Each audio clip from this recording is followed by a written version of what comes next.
Selamat datang kembali di channel Gilang Gulat. Ini adalah konten terbaru channel Gilang Gulat, di mana saya akan mereview WrestleMania dari yang pertama hingga yang terbaru di konten terbaru Review Mania. Di episode pertama kita akan bahas tentunya WrestleMania yang pertama kali dalam sejarah dilaksanakan, yaitu di tahun 1985. Apa saja yang terjadi, hal-hal menarik apa yang juga disajikan di sana, kita bahas selengkapnya di Review Mania. Saya sudah pernah bahas sejarah WrestleMania di channel Gilang Wrestling ya. Untuk sedikit kasih tahu aja kalau WrestleMania dibuat Vince McMahon tahun 1985 untuk menyaingi Starrcade yang dimiliki oleh Jim Crockett's Promotion, yang mana sudah settle sebelumnya menyelenggarakan pay-per-view beberapa kali guys ya dengan nama Starrcade, dan WrestleMania ada untuk menjadi counter dari acara tersebut. Ini adalah pay-per-view pertama yang WWE selenggarakan sepanjang sejarah, dan ini dilaksanakan atau diselenggarakan secara live langsung dari arena yang bersejarah, yaitu Madison Square Garden, New York, 31 Maret 1985, dengan main event dan poster promosi yang pastinya menayangkan the icon of WWF tahun tersebut, Hulk Hogan, di mana Hulk Hogan dischedulkan akan tag team bersama salah satu selebriti terkenal Hollywood saat itu,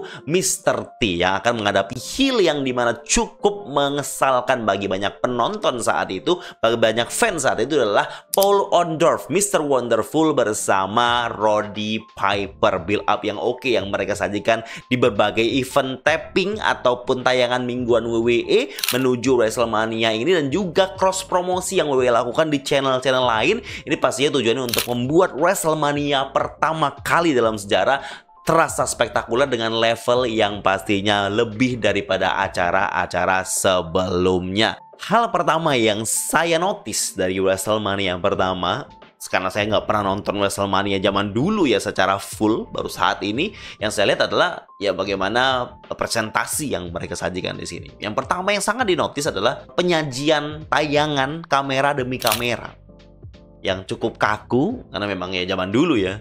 Terus juga announcing acaranya, format acara yang memang sangat klasik ya untuk disaksikan, dimana diawali dengan dua orang komentatornya yang membuka acara, dimana juga ada presenternya atau hostnya yang membantu kita untuk tahu apa match selanjutnya, terus ceritanya apa antara match ini, antara mereka berdua ini, historinya sedikit itu apa. Jadi itu jadi kunci juga, dan juga bagian promo wawancara yang dilakukan sebelum masing-masing pegulat ini match, mereka secara bergantian gitu berwawancara, dan wawancara ini sudah di tapping sebelumnya. Dan yang saya unik saya dapatkan ketika mereka berwawancara ini, masing-masing tuh mereka kayak buru-buru ngomongnya karena memang kayak dibatasi banget. I'm going after your leg. I'm here to go after the leg. I am a big leaguer. Executioner. Ngomongnya itu ada durasinya, padahal itu cuma tapping doang. Dan ketika mendurasikan wawancara ataupun promo sedikit itu, sependek itu durasinya, banyak spot-spot kosong yang sebenarnya bisa dimanfaatkan untuk mengisi, yang mending promo aja daripada kosong diam persiapan baru match. Jadi ada beberapa match yang saya lihat itu agak persiapannya agak lama gitu loh untuk menuju tank gitu. Nah ini salah satu kejanggalan yang saya rasakan juga menonton WrestleMania seklasik ini guys ya, WrestleMania pertama. Kita coba runtut apa saja yang terjadi di WrestleMania tahun 1985. Saya belum lahir ya guys ya. Pertandingan pertama yaitu adalah Tito Santana melawan Jobber ini guys ya, pakai topeng, The Executioner, dimana matchnya berlangsung sekitar 5 menit menurut saya, dan sebuah opening yang cukup menggembirakan lah guys ya. Penampilan Tito Santana menurut saya cukup oke karena dia memang seorang babyface yang memang dicintai oleh fans saat ini. The Executioner ya seperti ya penjahat biasa yang ngejob dan udah selesai gitu. Kayak memang ini cuma dibuat hanya untuk ngejob si Tito Santana di event WrestleMania ini. Matchnya tidak begitu penting yang saya lihat ya. Cuma WWE mau treatment Tito Santana di sini. Menurut saya ya guys, saya nggak tahu historinya tahun itu kayak gimana. Tapi ini kayak untuk nge-put up Tito Santana biar menyenangkan bagi fans di match opening. Tidak begitu penting tapi cukup impresif untuk membuka acara. Dan yang saya notice juga, di zaman dulu WrestleMania itu nggak semuanya itu entrance. Nggak semuanya keluar dengan musik. Bahkan cuma ada 3 atau 4 orang yang keluar pakai musik. Selebihnya keluar ya keluar aja, disambut penonton gitu. Bahkan pas presenternya ngomong, mereka kadang melintas di depannya gitu loh, melintas di belakangnya gitu. Jadi kayak presenter tuh ngomongnya kan di entrance. Jadi kayak ada yang mundar-mandir di belakangnya. Pas sudah selesai match, mereka jalan dari ring ke bagian belakang, presenternya kelihatan. Dimana sebelum persiapan match yang nggak dapat entrance keluarnya itu ya jalan di belakang presenternya gitu loh, kayak ya udah jalan aja gitu loh. Entrance nggak sepenting itu di era tahun 1985.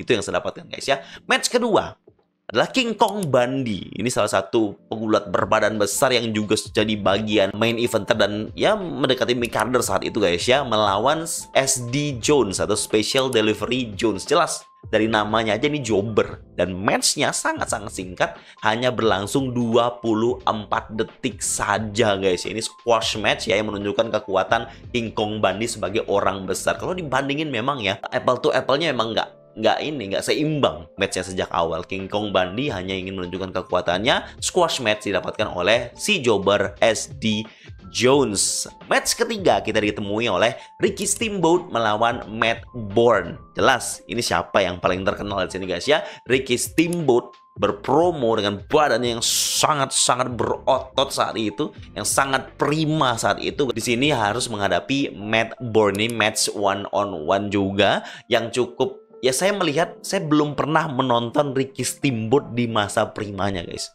Ini jadi pengalaman yang menarik bagi saya melihat bagaimana Ricky Steamboat itu dipresent di WrestleMania tahun 1985 nih, WrestleMania pertama. Lanjutnya ini match dimenangkan oleh Ricky Steamboat, cukup impresif. Dari King Kong Bundy tadi menurut saya cukup kecewa lah karena squash match doang. Ricky Steamboat cukup bisa menarik fans lagi untuk nikmati acaranya.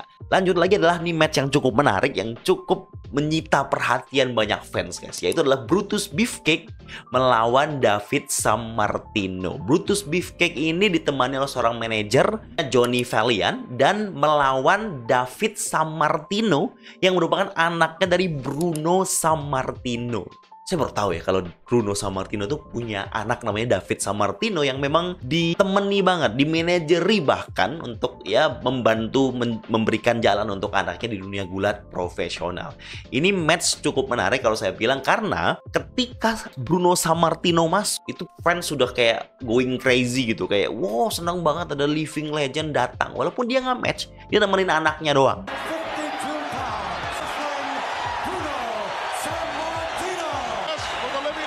Nah, itu sudah menyita perhatian tuh kehadiran Bruno Sammartino di match ini. Tetapi kalau saya lihat, David Sammartino tidak memenuhi ekspektasi. Saya sudah expect tinggi tuh. Wah, ini anaknya Bruno Sammartino. Reaksi penonton aja melihat Bruno Sammartino datang aja sebesar itu. Gimana anaknya bertanding nih? Apakah bisa memenuhi ekspektasi kalau saya bilang dari awal? Ternyata tidak, guys. David Sammartino di match ini sangat-sangat bisa dibilang ya mid lah. Brutus Beefcake yang mendominasi kebanyakan dan malah membuat matchnya jadi terasa ininya, kesannya tuh dapat gitu loh. Untuk match ini ya gara-gara Brutus Beefcake yang mungkin lebih veteran daripada David Sammartino di sini guys ya. Walaupun badannya ya memang sangat-sangat berotot sekali si David Sammartino ini daripada Brutus Beefcake, yang memang Brutus Beefcake badannya lebih tinggi daripada David Sammartino guys ya. Tapi saya ngerasa nggak memenuhi ekspektasi si David Sammartino di matchnya melawan Brutus Beefcake ini guys ya. Match ini berakhir double disqualification karena Johnny Valiant ini mengganggu si David Sammartino, sempat membody slamnya di atas lantai di bawah. Terus Bruno Sammartino sempat kesal juga, terus menghajar di dalam. Ya udah akhirnya jadi chaos. Double disqualification matchnya guys ya. Tidak ada yang menang, tidak ada yang kalah. Kayaknya ya double disqualification ya sama-sama kalah guys ya. Tetapi melihat reaction untuk match ini menurut saya ya cukup oke dibandingkan match-match sebelumnya. Membuat ada kesan lah untuk match ini. Cuma ya jelas sekali lagi untuk David Sammartino agak kurang menurut saya. Walaupun ya udah kayak di endorse banget sama bapaknya di sini. Tapi ya begitulah. Berikutnya adalah match Jung Yardok melawan Greg Valentine. Ini adalah match WWF Intercontinental Heavyweight Championship, di mana di sini Jung Yardok itu sebagai babyface-nya dan Greg Valentine itu ditemani oleh Jimmy Hart sebagai heel-nya dan champion di sini, guys. Banyak yang nge-cheers Jung Yardok di match ini. Greg Valentine juga ya biasa lah match ini menurut saya, guys. Saya nggak begitu spesial banget. Saya banyak agak skip karena bagian-bagian banyak yang agak kosong kalau saya bilang ya untuk match ini. Tetapi endingnya yang agak konyol kalau saya bilang ya. Setelah mereka bertanding begitu, terus Jimmy Hart tuh sempat ganggu, terus Valentine kayaknya nggak sengaja menghajar Jimmy Hart jatuh ke bawah, terus nyuri kesempatan juga sempat ngepin, terus kakinya yang curang gitu, guys. Kakinya yang nyentuh tali pas dia ngepin lawannya si Greg Valentine karena sebagai heel. Terus wasit nggak lihat, wasit ngitung 1, 2, 3 udah selesai.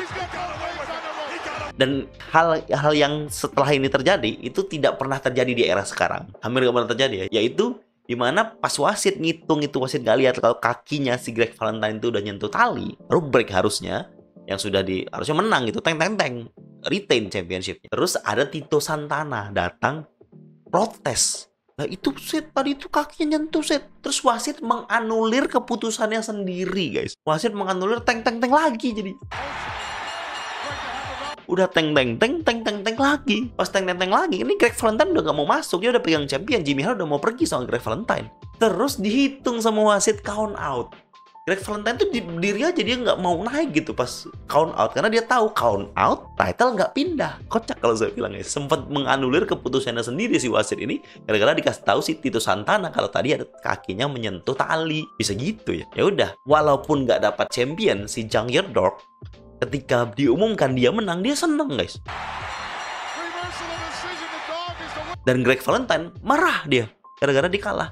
Champion masih di tangan itu. Sebuah keunikan yang saya dapatkan. Lanjut lagi, kita ke match berikutnya. Match tadi nggak pindah title ya, yaitu match ini menarik juga nih, guys. Saya kasih tahu ya buat teman-teman yang belum nonton. Di Iron Sheik bersama Nikolai Volkov melawan Barry Windham dan Mike Rotundo. Kita tahu ya, Windham, Rotundo ini adalah ayah dan pamannya dari the late Bray Wyatt. Ini match tag team untuk WWF Tag Team Championship. Dan konsep dari Iron Sheik dan Nikolai Volkov adalah heel yang berasal dari luar negara Amerika, yang mana negaranya ini negara pilihan yang pasti membuat kesal orang, yaitu adalah Uni Soviet dan Iran. Iron Sheik kan bawa bendera Iran tuh, Nikolai Volkov bawa bendera Uni Soviet. Dan lebih parahnya lagi, membuat fans marah, penonton marah di situ adalah Nikolai Volkov dikasih kesempatan untuk menyanyikan lagu Uni Soviet, lagu kebangsaan Uni Soviet, guys.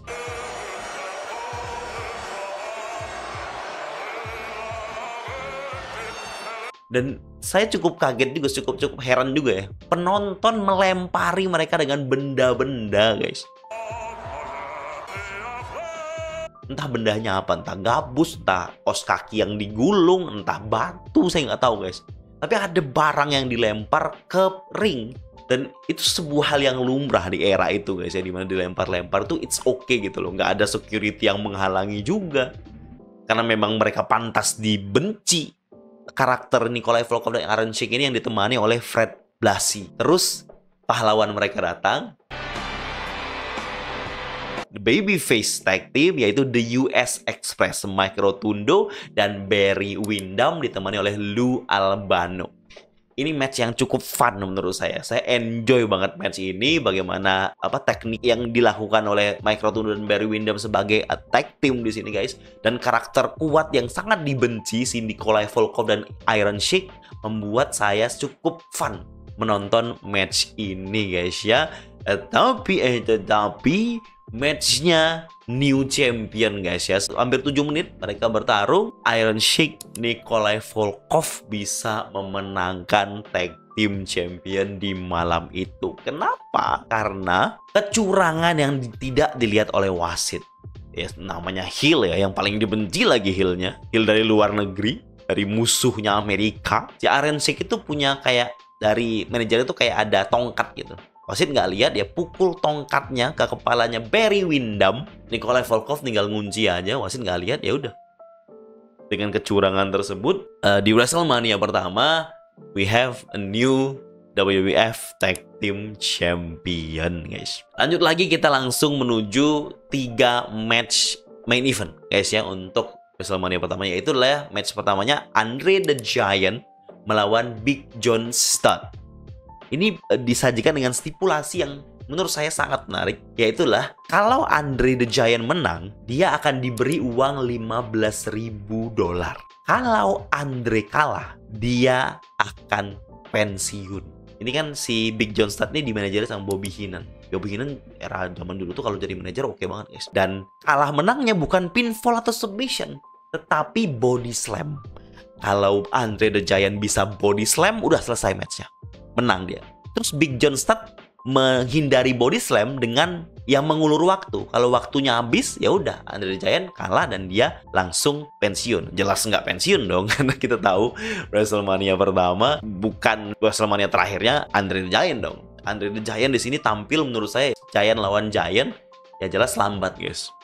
Agak membosankan bagi saya nggak terlalu suka match monster yang tidak begitu lincah, guys ya. Kalau pegulat besar kita nggak bisa ekspektasi itu lincah atau tidak, tapi terlalu slow itu menurut saya agak kurang juga. Tapi di era zaman dulu, kalau ada pegulat yang bigger than life kayak Andre the Giant dan Big John Studd yang memang cukup besar juga, itu penonton ya senang-senang aja menontonnya ya, karena ini sesuatu yang tidak bisa mereka lihat di sekitar mereka karena cuma ada di WWF saat ini. Dan misinya Andre the Giant di match ini adalah untuk body slam, membanting Big John Studd ke ring. Dan dilihat banget mereka nih udah di Bobby Heenan ini udah bawa duit, dan di awal duitnya mau dibalikin ke dipegangin Bobby Heenan, tapi Andre the Giant itu langsung berpikir nggak boleh pegang sama wasit di bawah yang megang uangnya gitu. Dan setelah body slam, Andre the Giant menang seketika. Udah matchnya langsung berhenti, Andre itu ambil duitnya, guys. Langsung diambil duitnya, mau dibagi-bagi ke penonton, tapi Bobby Heenan langsung merampas uang tersebut dan kabur. Tapi Andre the Giant tetap senang. Diwawancara lah di belakang, sempat diwawancara di belakang gitu kan sama Min Jin. Andre the Giant ditanya, terus gimana uangnya, kemana? Ya udah nggak peduli saya, yang penting saya match sudah menang dan saya tidak jadi pensiun. $15.000 kayak nggak berharga bagi Andre the Giant ya untuk match ini. Padahal itu udah jadi iming-iming, mungkin story-nya udah di set up juga untuk kemenangan Andre the Giant ini, tapi ya ketika disebut Bobby Heenan dia nggak peduli karena dia yang penting nggak pensiun malam ini begitu. Saya cukup tidak begitu menikmati match ini, tapi bagi saya stipulasinya ya berbeda lah, dan itu hal baru bagi saya karena hal-hal klasik itu kadang kita menemukan hal-hal baru yang kita tidak pernah sadar kalau itu udah pernah terjadi, guys.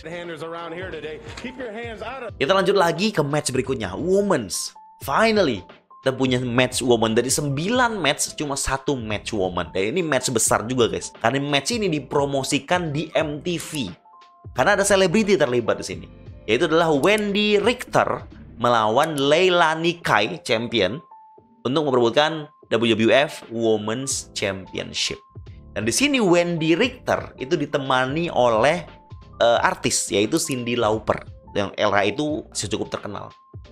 Terus Leilani Kai itu ditemani di endorse sama Fabulous Moolah ya, salah satu legend woman di tahun 80-an. Dan matchnya oke. Menurut saya mereka berdua cukup oke untuk menjadi match sebelum main event, dan matchnya dimenangkan oleh new champion yaitu babyface-nya, yaitu Wendy Richter, dimana juga sempat ada sedikit konfrontasi antara Fabulous Moolah dan juga Cyndi Lauper yang memberikan semangat untuk fans juga ya, guys ya. Jelas WrestleMania itu about celebrity, guys.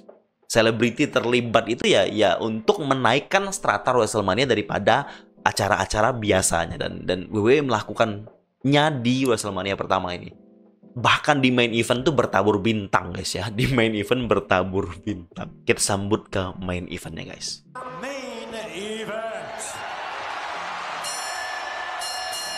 Main eventnya itu dischedulkan Hulk Hogan dan Mr. T ditemani oleh Jimmy Snuka melawan Paul Orndorff dan Roddy Piper ditemani oleh Bob Orton, Cowboy Bob Orton, bapaknya Randy Orton. Matchnya berlangsung cukup lama, paling lama daripada match lainnya, yaitu 13 atau sekitar 14 menitan, guys. Sebelum match mulai, saya kan bilang tadi, kayaknya cuma ada beberapa orang yang datang pakai musik, ya US Express, Junkyard Dog, sama cewek mungkin. musiknya tuh gitu-gitu aja gitu ya, begitu aja musik aja gitu. Dan di ending sebelum mulai itu tuh ada selebriti lagi datang, bawa bapak tua. Saya nggak tahu seterkenal apa dia di Amerika guys ya, tapi saya nggak tahu dia ini siapa karena mungkin era itu saya belum lahir juga. Dia udah tua banget. Dia datang sebagai ring bell, tukang teng teng teng guys. Namanya Liberace, cukup terkenal. Dia datang, entrance-nya mewah menurut saya. Entrance-nya paling niat lah entrance-nya. Padahal dia cuma ring bell. Cuma yang mukul bell loh guys. Dibandingkan dengan semua pegulat sebelum dia kok mewah banget. Didampingi oleh mbak-mbak yang menari gitu, dengan pakaian yang heboh, dan mereka berjoget di atas ring gitu. Itu sebuah entrance yang spesial menurut saya. Paling spesial malah dibandingkan pegulat-pegulat yang sebelumnya. Kayak pegulat kan cuma lewat doang, kasih musik doang, gak ada yang spesial gitu. Si Bapak Liberace ini datang dengan ciwi-ciwi, dengan pakaian heboh, dan menari di atas ringnya. Terus untuk ring announcernya juga spesial guys ya, kayak nggak pakai Howard Finkel, pakainya Billy Martin juga, legend juga dari New York Yankees ya, pokoknya baseball gitu lah guys ya. Dan wasit keduanya yaitu adalah Muhammad Ali bro, petinju Muhammad Ali jadi wasit kedua. Wasit pertamanya Pat Patterson, wasit utama di atas. Muhammad Ali ngapain? Di bawah. Wasit outside referee katanya. Dia hadir doang buat ya senyum-senyum. Cuman kayak kaku juga gitu si Muhammad Ali. Tapi di bawah dia aja kerjaan. Dan entrance spesial juga didapat oleh grup heel. Si Paul Orndorff sama si Roddy Piper ditemani oleh Cowboy Bob Orton. Mereka datang dengan drum band, marching bandnya Skotlandia.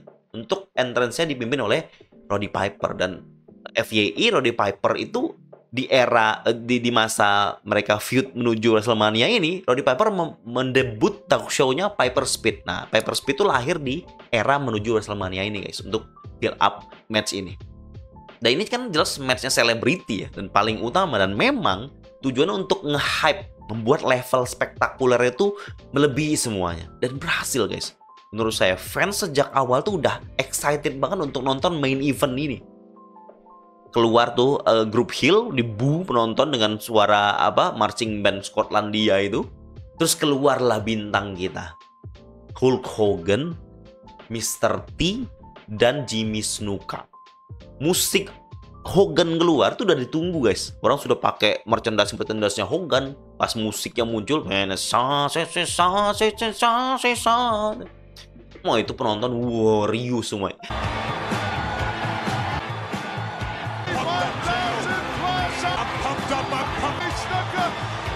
Riuh penonton menyambut kedatangan yang Hulk Hogan melebihi semua riuh yang mereka sajikan sejak awal.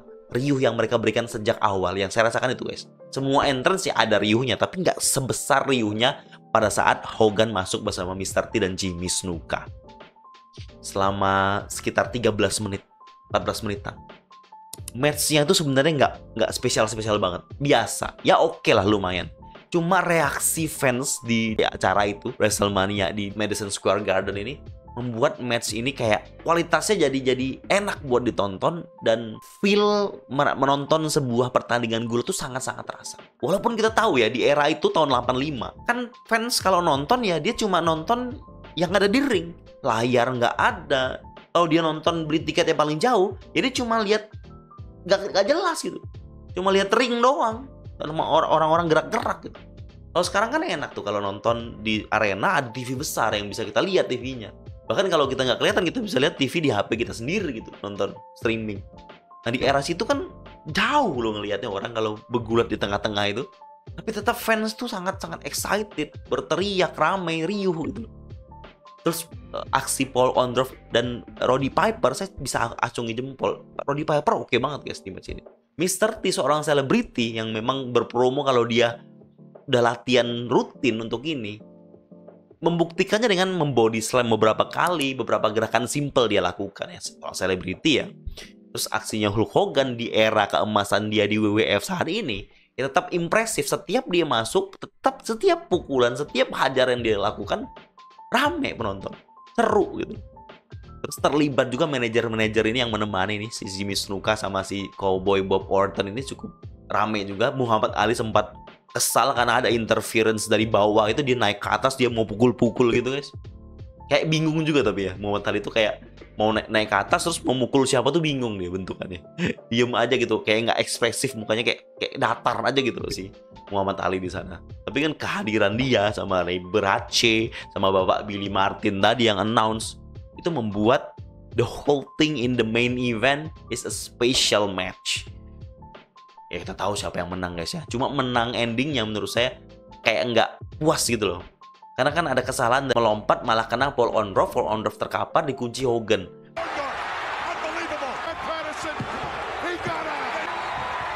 Jadi kayak nggak yang clean banget.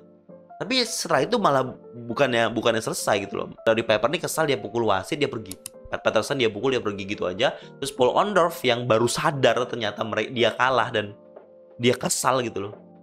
Dia ditinggal sama Roddy Piper. Nah ini Paul Orndorff ini kesal gitu. Mungkin setelah ini mereka split, saya nggak tahu guys ya. Tapi overall ya kita jelas Hulk Hogan menang untuk membuat fansnya bangga dan senang lah dengan ending acara WrestleMania yang berlangsung sekitar 3 jam kalau nggak salah guys ya. Kesan yang saya dapatkan menonton WrestleMania yang pertama membuat saya pengen lagi langsung lanjut nonton WrestleMania kedua guys ya. Saya akan usahakan untuk cepat terus nonton WrestleMania demi WrestleMania untuk menambah referensi saya juga sebagai reviewer gulat ya, sebagai konten kreator gulat profesional guys ya. Dan segala keunikan di era zaman dulu yang saya tonton, yang saya saksikan dalam WrestleMania ini jadi fresh lah, jadi hal yang fresh buat saya. Kalau misalnya mungkin ngerasa agak bosen lah nonton yang era masa kini, era masa lalu bisa jadi pilihan guys untuk hiburan kita. Kalau saya lihat guys, saya pengen tahu juga bagaimana perkembangan WrestleMania demi WrestleMania setelah ini. Dan sampai situ saja untuk review Mania episode pertama dengan mereview, mengulas perhelatan WrestleMania tahun 1985 dari WWF. Buat teman-teman, saya rekomendasikan untuk menonton juga. Sampai ketemu di review Mania selanjutnya. Thank you.